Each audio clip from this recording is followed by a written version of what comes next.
नमस्कार। कोरोना से जुड़े इस खास शो में आपका स्वागत है। मैं हूं अदिति राजपूत। इस शो में हमारी कोशिश रहती है कि दर्शकों को कोरोना से जुड़ी हर नई और जरूरी खबर से वाकिफ करवाएं।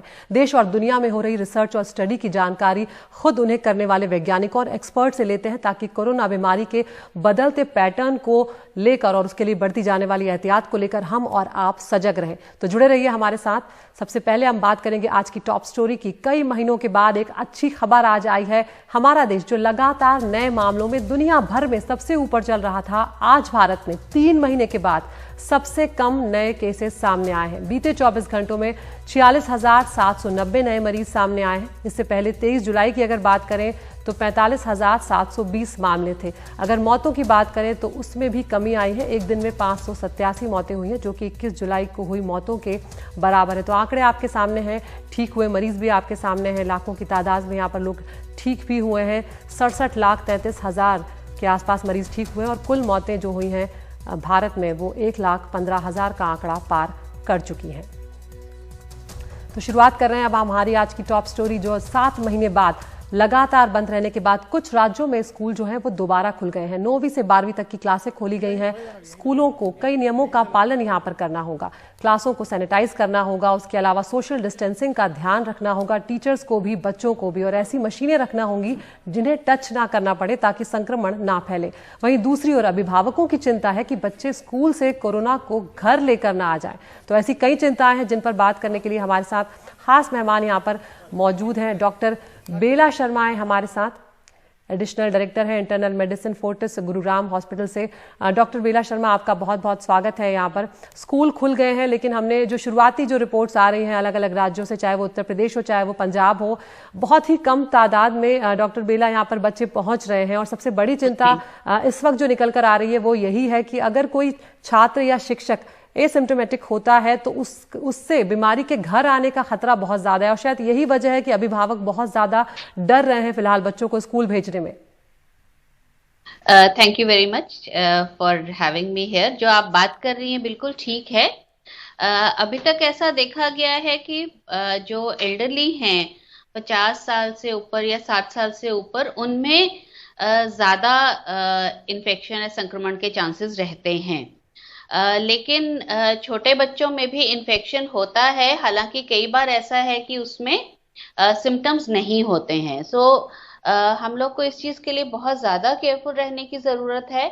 और जो टीचर्स की, स्कूल्स की, एडमिनिस्ट्रेशन की या अभिभावकों की जो ये डर है कि हमारे बच्चे या तो स्कूल में जाके बीमारी ना ले लें या स्कूल से घर पे बीमारी ना लेके आए, वो भी बहुत हद तक जस्टिफाइड है। इसके लिए ऑफ कोर्स जो एडमिनिस्ट्रेशन और स्कूल्स जो मेजर्स ले रहे हैं वो तो है ही, उसके साथ पेरेंट्स और बच्चे क्या क्या प्रिकॉशंस ले सकते हैं। एक तो अगेन जो हमारे स्टैंडर्ड चीजें हैं कि आपको मास्क पहन के रखना है हर समय, सोशल डिस्टेंस मेंटेन करके रखना है, हाथ अच्छी तरह से 20 सेकंड के लिए साबुन और पानी से धोने हैं। अगर अगर हाथ धोने के लिए साबुन या पानी का प्रोविजन नहीं है तो आप सैनिटाइजर से भी अपना हाथ अच्छी तरह से साफ कर सकते हैं। इसके अलावा अपना नाक, मुंह, आंखें, इन चीजों को टच ना करें। जिसको, बच्चे को या टीचर को, किसी को अगर खांसी है, जुकाम है या कोई भी कोरोना पॉजिटिव पेशेंट के कांटेक्ट में आया है, उनके लिए ये बहुत ज्यादा जरूरी है कि वो स्कूल में ना आए।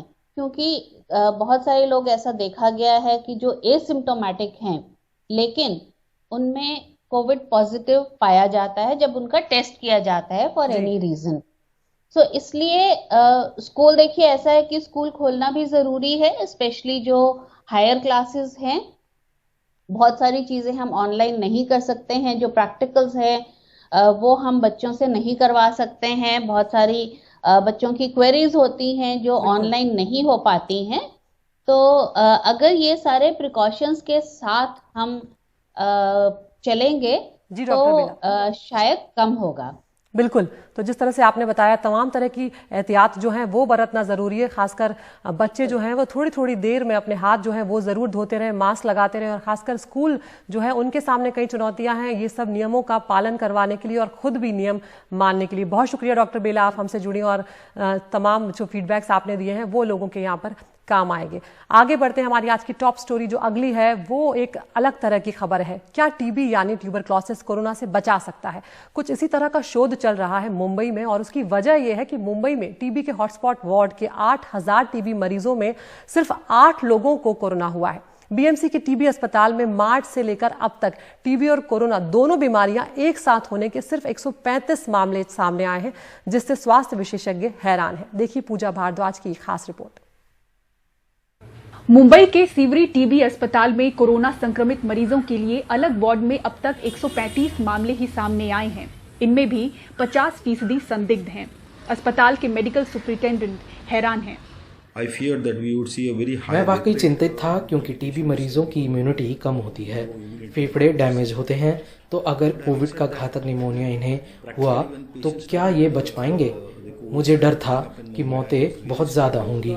लेकिन जब कोविड ने मुंबई में जोर पकड़ा मैं हैरान था, क्योंकि बड़े पैमाने पर कोविड ने इन्हें नहीं छुआ। टीबी और कोविड के एक साथ वाले मामले हैं लेकिन बहुत कम। मुंबई के शिवाजी नगर, गोवंडी और मानखुर्द जैसे टीबी के हॉटस्पॉट क्षेत्रों में मरीजों का इलाज करने वाले national tuberculosis elimination programme chest council of India से जुड़े श्वास चिकित्सा विशेषज्ञ डॉक्टर विकास ओसवाल बताते हैं कि उनके टीबी हॉटस्पॉट वार्ड में 8000 टीबी रोगियों में से केवल 8 को ही कोविड हुआ है। इस एरिया के अंदर कोविड के केसेस काफी ज्यादा है, बट टीबी और कोविड एक साथ बहुत कम केसेस हमने देखे हैं। इसका मतलब ये हुआ कि शायद कहीं ना कहीं टीबी पेशेंट्स के अंदर कोई जात की इम्यून सिस्टम डेवलप हो रही है। तो ये एक सोचने वाली बात है, जिसके कारण हम ऑलरेडी अभी फिलहाल कोई रिसर्च स्टडी कर रहे हैं। इधर फोर्टिस अस्पताल का मानना है कि कोरोना वायरस के संक्रमण को रोकने में टीबी वैक्सीन बीसीजी प्रभावी होता नजर आ रहा है। टीबी वैक्सीन जिसे बीसीजी कहते हैं, इसकी काफी ट्रायल्स चल रही हैं, जिसके चलते हुए ये पता चल रहा है कि ये शायद सीवियर फॉर्म्स ऑफ कोविड से बचा सकता है। सीवियर फॉर्म्स ऑफ कोविड जिसमें अपनी इम्यून सिस्टम की वजह से हमें दिक्कतें होती हैं, जहाँ पे अपनी प्रतिकार शक्ति ही अपने को जो तकलीफ देती है, वो वाले केसेस को बीसीजी वैक्सीन कम कर सकता है। टीबी मरीजों में कोविड के कम मामलों पर मुंबई में तो शोध जारी है। वहीं एक सदी पुरानी टीबी की वैक्सीन पर ब्रिटेन में भी 1000 लोगों पर परीक्षण होगा कि इससे कोविड से सुरक्षा मिलती है या नहीं। मुंबई से पूजा भारद्वाज की रिपोर्ट, एनडीटीवी इंडिया के लिए। तो टीबी और कोरोना का ये क्या कनेक्शन है, किस तरह से ये काम कर रहा है, इस पर बात करने के लिए हमारे साथ खास मेहमान मौजूद हैं। डॉक्टर विकास ओसवाल हैं, पल्मोनोलॉजिस्ट हैं, चेस्ट काउंसिल ऑफ इंडिया के। डॉक्टर साहब बहुत स्वागत है आपका हमसे जुड़ने के लिए। डॉक्टर साहब यहाँ पर अब तक यही समझ में आता रहा है कि टीबी के मरीज जो होते हैं उनकी इम्यूनिटी बहुत कम होती है, उनके फेफड़े जो हैं वो डैमेज होते हैं, कमजोर होते हैं। ये हैरान कर देने वाली बात है कि कोरोना टीबी के मरीजों को नहीं पकड़ पा रहा है, अपनी चपेट में नहीं ले रहा है। आपका अब तक का ऑब्जर्वेशन क्या कह रहा है, किस तरह की स्टडी आप लोग कर रहे हैं? जिस वक्त फिलहाल कोविड इंडिया में आया था, हम लोग काफी ज्यादा चिंतित थे। चिंतित इसके लिए थे क्योंकि हमारा जो वार्ड है इस वक्त MDR TB ward, that is M ward, ये सबसे हाईएस्ट टीबी बर्डन वार्ड है इन ऑल ओवर इंडिया। तो जब केसेस ने जोर पकड़ा कोविड के, तब हम लोग चिंतित थे कि कहीं ये टीबी के पेशेंट्स के कारण ये वार्ड में कोविड की संख्या बहुत ज्यादा ऊपर नहीं चली जाए। इसलिए कई मेजर्स भी लिए गए। हमने आइसोलेशन वार्ड अलग तैयार किया, जहाँ पे हम टीबी कोविड को इन्फेक्टेड, जिनको दोनों ही बीमारी साथ में है, उनको हम अलग से आइसोलेट करें। बट जैसे जैसे दिन गए, 1 महीना हुआ, 2 महीना हुआ, 3 महीने हो गए, तब हम रियली सरप्राइज थे कि जो हमने सोचा था कि कहीं ना कहीं हमारे कोविड के फिगर बहुत ज्यादा ऊपर होंगे, वो नहीं हुआ। तो we were proven wrong over here. हम लोग यहाँ पे कहीं ना कहीं गलत साबित हुए। तो हम भी कहीं ना कहीं रियली एक सरप्राइज था हमारे लिए, जिसके कारण हमने काफी ज्यादा ट्रायल्स शुरू कर दिए फिर बाद में कि क्या ऐसी बात है जिसके कारण कि टीबी के पेशेंट्स को कोविड नहीं हो रहा है, जबकि हमें सभी को पता है कि कोविड जो हो रहा है इस वक्त वो इम्यूनो कॉम्प्रोमाइज पेशेंट्स को ज्यादा हावी हो रहा है। जैसे कि जीरेटिक पेशेंट्स है, मोर देन 65 ईयर्स ओल्ड, या कि जिसकी इम्यून सिस्टम बहुत ज्यादा कम है, जो किडनी पेशेंट है, जो कार्डियक पेशेंट्स है, उनमें बहुत ज्यादा पाए जा रहे हैं। बट यहाँ पे कहीं ना कहीं immune system of TB patients का कोई तो बर्ताव यहाँ पे हो रहा है, बदलाव हो रहा है, जिसके कारण उन टीबी के पेशेंट्स को कोविड नहीं हो रहा है। ये एक बहुत ही अलग ऑब्जर्वेशन किया गया है। तो हमें लगा शायद 3 महीना भी काफी ज्यादा अर्ली है टू कमेंट ऑन समथिंग। आज जब 6 महीने पूरे हो चुके हैं, 6 महीने के बाद भी यहाँ पे इस एम वार्ड के अंदर 8,000 ड्रग रेजिस्टेंट टीबी केसेस है। उन 8,000 में से एक चीज और आपसे जानना चाहेंगे, जिस तरह से आपने बताया काफी महत्वपूर्ण ये बात निकलकर सामने आ रही है, क्या बीसीजी वैक्सीन जो कोरोना के इन्फेक्शन को रोकने में प्रभावी नजर आ रहा है, क्या ये बात भी आप लोगों की नजर में आई है?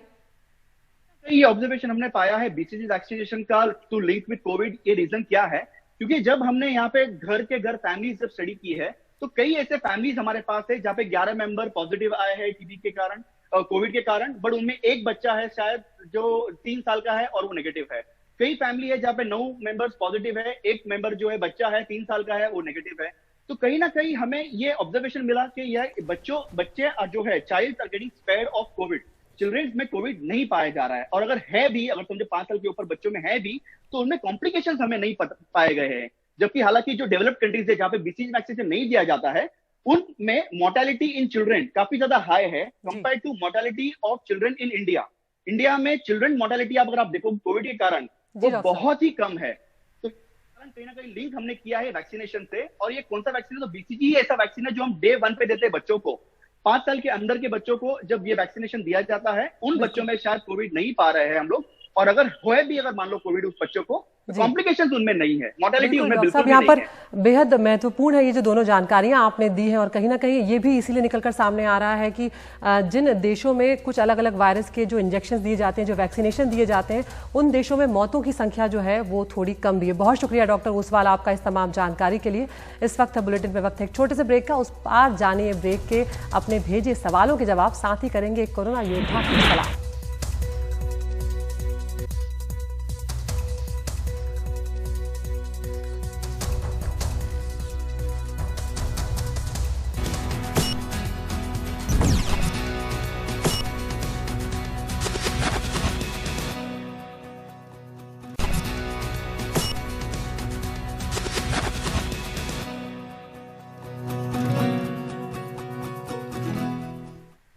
ब्रेक के बाद एक बार फिर आपका स्वागत है। और ये वो सेगमेंट है जब दर्शक अपने सवाल पूछते हैं और हमारे एक्सपर्ट उनके जवाब देते हैं। आज हमारे साथ खास मेहमान है डॉक्टर बेला शर्मा, एडिशनल डायरेक्टर है internal medicine Fortis memorial research institute Gurugram से।